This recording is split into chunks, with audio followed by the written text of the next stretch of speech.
competitive strategy in the private label segment was to gain market share by offering great quality shoes at competitive prices. For the most part, our strategy mirrored that of brand production up until year 15. In year 12, we did not compete though. We had shoes available, they were not allocated for sale in this segment or any other segment, and Company C owned 59.7% of the private label market. In year 13, shoe production was allocated for the private label segment, and we ended the year with a 17.8% market share. Up to this point, we really hadn't looked at private labels as being a money-making segment given the small volume that was being sold at the time. We only had shoe production allocated for sale in the North American and Asian Pacific markets. In year 14, we dropped the ball, however, and did not assign production to private label, and we lost those sales. This was a huge learning curve for us this year, and those lessons allowed us to find traction in the following years.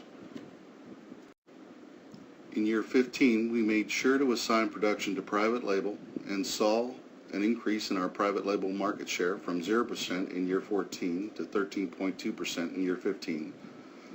Though our market share was still not on par with our high watermark year of 17.8% in year 13, it represented a shift in approach.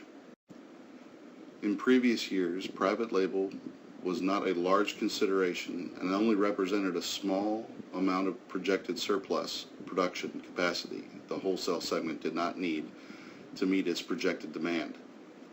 That meant that wholesale was the primary recipient of production and private label just got the leftovers. That strategy would change slightly going into year 16.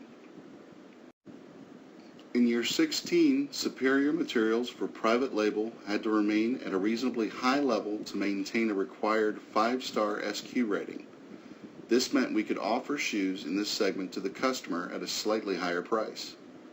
For this year, we first determined the optimal amount of production needed to support the demand in the wholesale segment at the unit cost chosen for each market.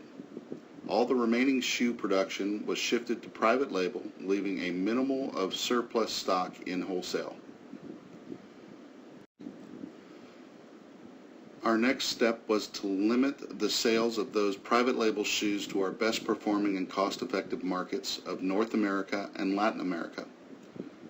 We did this due to the exchange rate at the time between the AP plant and Latin America and the North American and Latin American markets, since we were highly invested in celebrity endorsement in both regions.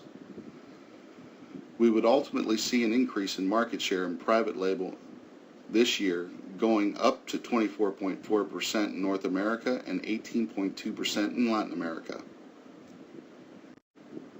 In year 17, we continued to move forward using the same approach that proved effective in year 16.